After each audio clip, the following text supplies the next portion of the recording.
नमस्कार दोस्तों, आप सभी का स्वागत है हमारे YouTube channel GS history point पे। आज के वीडियो में हम क्या देखेंगे, आर्थिक भूगोल में एक कॉन्सेप्ट है वृद्धि की सीमा, तो लिमिट ऑफ ग्रोथ बोलते हैं इसको।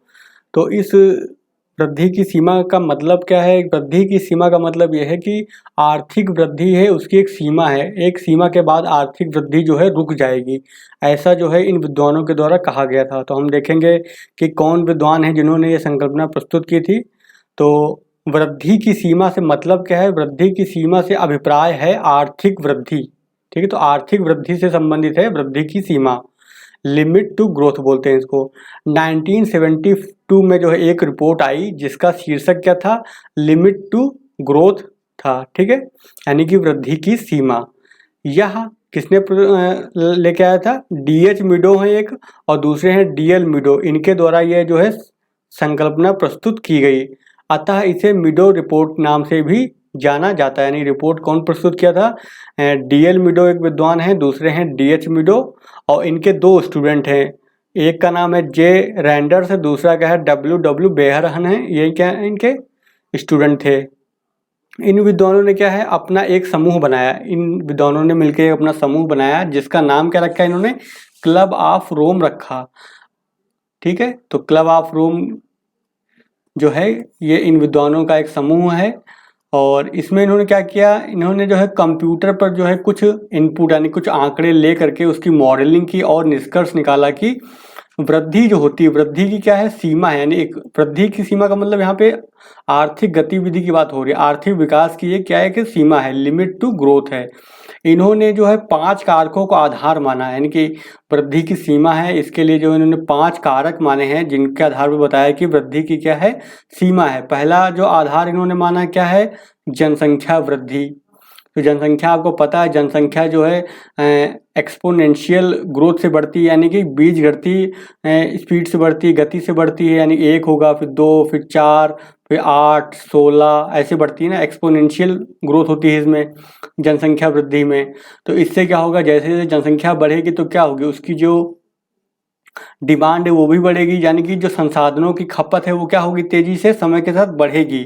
फिर दूसरा क्या बताया? कृषि उत्पादन। तो कृषि उत्पादन जो होता है, इन्होंने बताया कि कृषि उत्पादन की एक लिमिट है, यानी कि प्रति हेक्टेयर क्षेत्र में जो एक लिमिट की से ज़्यादा जो है कृषि का उत्पादन नहीं किया जा सकता। जैसे माल्थस ने बोला था, बिल्कुल यही, ये इनको भी बोलते हैं नव माल्थसवाद बोलते हैं इनके विचार को। तो माल्थस ने क्या बोला था कि जो जनसंख्या होती है वो बीज गति से बढ़ती है, ग्रोथ करती है, और जो खाद्यान्न का उत्पादन होता है वो अंक गणती यानी 1, 2, 3, 4, 5 ऐसे बढ़ती इस स्पीड से ग्रो करता है। तो इन्होंने भी ऐसे बताया कि जो कृषि उत्पादन है उसकी क्या है कि सीमा है, यानी उसकी भी एक क्या है? लिमिट है। एक लिमिट के से ज़्यादा कृषि का उत्पादन संभव नहीं है। फिर क्या बताया इन्होंने? औद्योगिक उत्पादन। तो उन्होंने क्या बताया? औद्योगिक उत्पादन की भी क्या है? एक सीमा है। एक सीमा के बाद जो है औद्योगिक उत्पादन नहीं कर सकते हैं। क्यों? क्योंकि अनवीकरणीय संसाधन जो होते हैं वो क्या है? उनकी एक सीमा है। वो एक सीमा के बाद क्या हो जाएंगे? वो समाप्त हो जाएंगे। जैसे लोहा है, टिन है, या फिर अन्य जो अनवीकरण संसाधन होते हैं, कोयला है, पेट्रोलियम है, इस तरह के संसाधन जो हैं क्या है? सीमित हैं। तो क्या होगा? ऐसे एक ये सारे संसाधन ऐसे हैं जो क्या कर रहे हैं? बैरियर की तरह काम कर रहे हैं, यानी कि रोक लगा रहे हैं। किस पे रोक लगा रहे हैं? आर्थिक वृद्धि पे रोक लगा रहे हैं। फिर क्या अगला है? प्रदूषण। तो प्रदूषण भी क्या करता है? आर्थिक वृद्धि को क्या करता है? बाधित करता है। ठीक है, तो माल्थस ने जो सिद्धांत दिया था, माल्थस ने क्या बोला था? ग्रो करो अथवा डाई, यानी ग्रो और डाई, ग्रो होगा अथवा मर जाओगे। ठीक है, और इन्होंने क्या बोला? ग्रो एंड डाई, यानी कि वृद्धि करो और मर जाओ, यानी कि ये भी नकारात्मक इनकी सोच है ये। ठीक है, तो माल्थस ने बोला कि ग्रो और डाई। ठीक है, ग्रो होगा या तो क्या हो जाएगा? वो व्यक्ति मर जाएगा।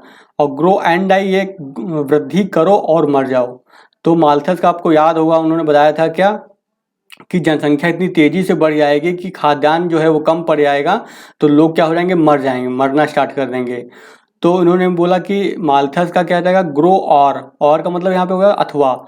ठीक है, वृद्धि करो अथवा मारे जाओ। ठीक है, इन्होंने क्या बोला? ग्रो एंड डाई, यानी वृद्धि करो और मर जाओगे। यानी कि अगर आप ग्रोथ करते जाओगे तेजी से तो क्या हो जाएगा? मारे जाओगे। ये इनका हो गया।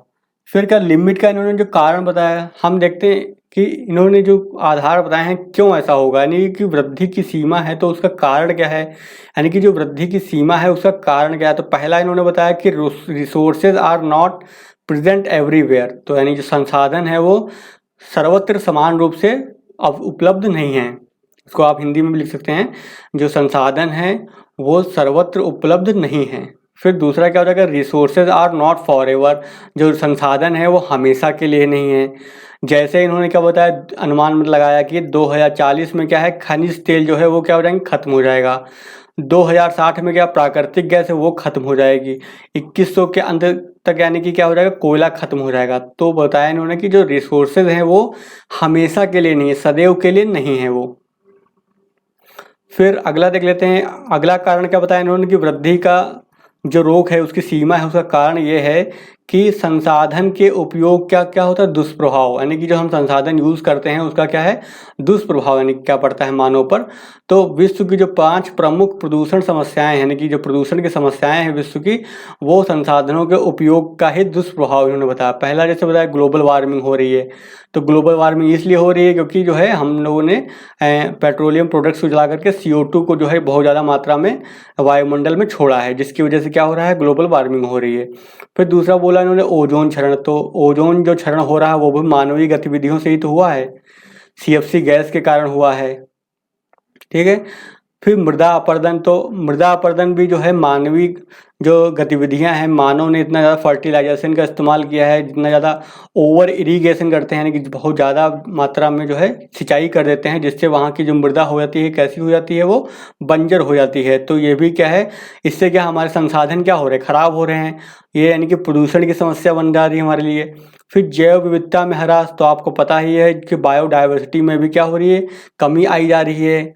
फिर अगला बताया कि मरुस्थलीकरण, तो समय के साथ क्या हो रहा है, डेजर्टिफिकेशन बढ़ रहा है, यानी कि जो मरुस्थल है उनका क्या हो रहा है, विस्तार हो रहा है।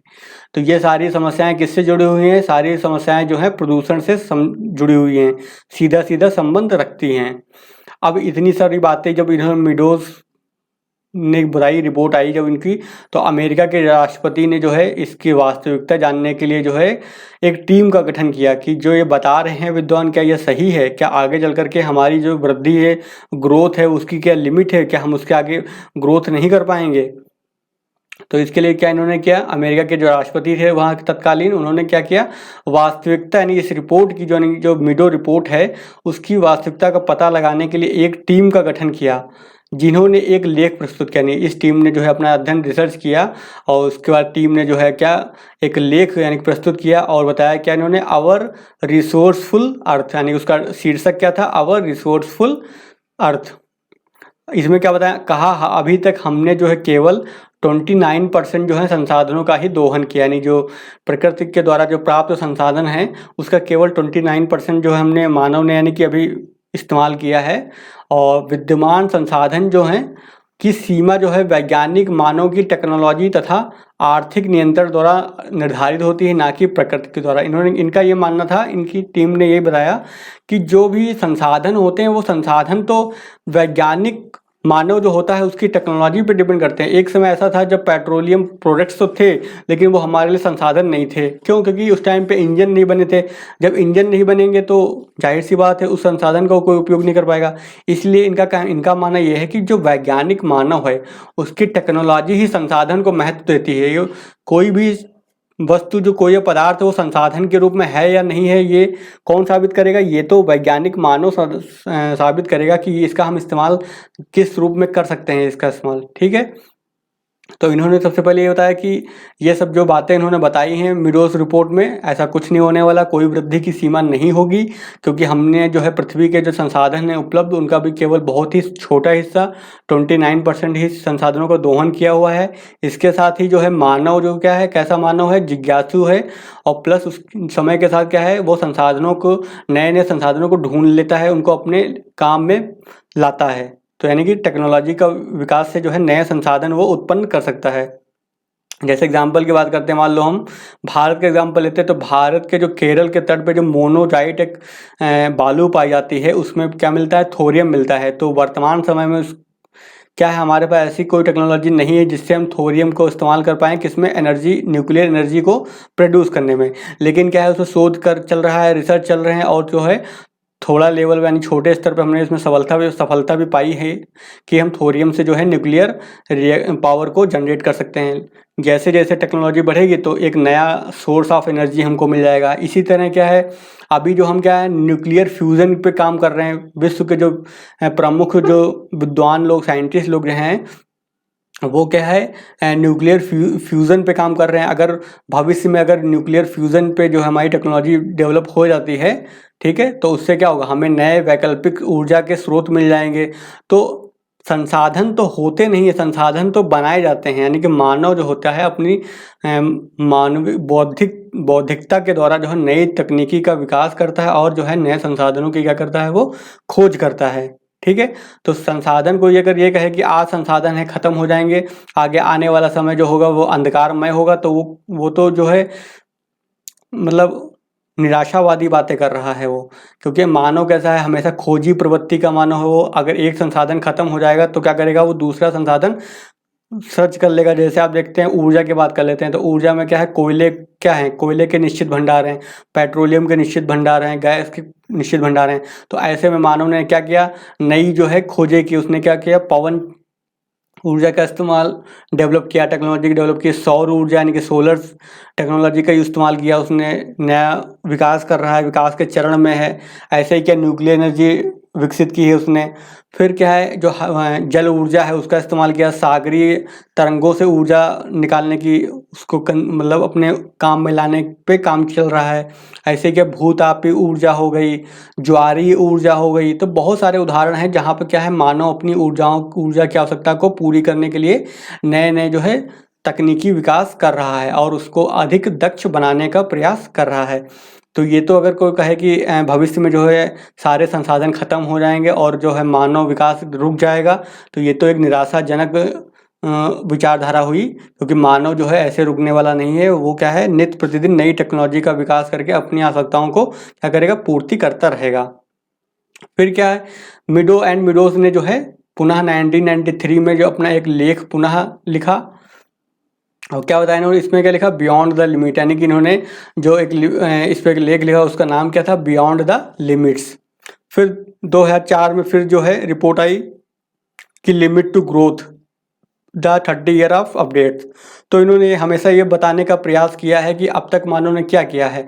उस समय जब रिपोर्ट आई थी तो बोला गया था कि मानव जो है नई संसाधनों का विकास कर लेगा। लेकिन बोला कि जो लिमिट दी गई थी उसके बाद, यानी समय सीमा ख़त्म हो गई है, उसके बाद भी मानव ने कितना विकास कर लिया है, अभी तक कोई विकास नहीं कर पाया ऐसा जो बहुत ही ज़्यादा क्रांतिकारी हो। फिर 30 साल के बाद, यानी कि जब पहली रिपोर्ट छपी थी उसके 30 साल के बाद फिर से एक रिपोर्ट छपी, the limit to growth, the 30 year update. यानी कि 30 सालों के बाद अब क्या हुआ है।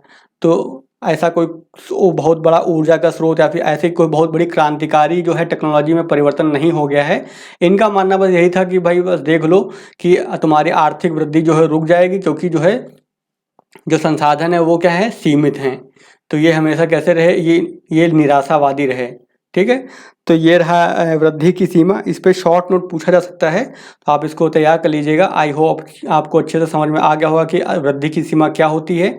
और इसमें वही लिखना है कि वृद्धि की सीमा है क्या, और उसके साथ लिखना पड़ेगा आपको किसने दी थी, और उसका नाम हम लिख देना है। ठीक है, और किन कारणों, क्या कारण थे ऐसे जो वृद्धि की सीमा आएगी, ये सब चीज़ों को आपको एक्सप्लेन करना पड़ेगा अपने आंसर में। ठीक है, तो चलिए आज का वीडियो फिर हम यहीं पे ख़त्म करते हैं। वीडियो पसंद आया हो तो वीडियो को लाइक कर देना, चैनल पर नए हैं तो चैनल को सब्सक्राइब कर दीजिएगा। और जियोग्राफी के पेड ग्रुप से जुड़ने के लिए आप हमें इस नंबर पर कॉल कर सकते हैं। नंबर है 8860558530। तो इस पर कॉल करके जियोग्राफी के पेड ग्रुप से संबंधित अधिक जानकारी प्राप्त कर सकते हैं। पेड ग्रुप में आपको नोट्स मिलेंगे, ठीक है, नोट्स की PDF दी जाएंगी, और साथ में जो है टेस्ट सीरीज कराई जाएंगी, और साथ में डेली का आपको टारगेट दिया जाएगा कि आपको क्या क्या पढ़ना है एक दिन में। ताकि क्या है, ऑनलाइन तैयारी में ही दिक्कत आती है कि लोग पढ़ नहीं पाते हैं शेड्यूल बना करके, तो उसमें जो है आपको पूरी मदद की जाएगी। तो चलिए आज का वीडियो हम यहीं पे ख़त्म करते हैं, मिलते हैं फिर नेक्स्ट वीडियो में।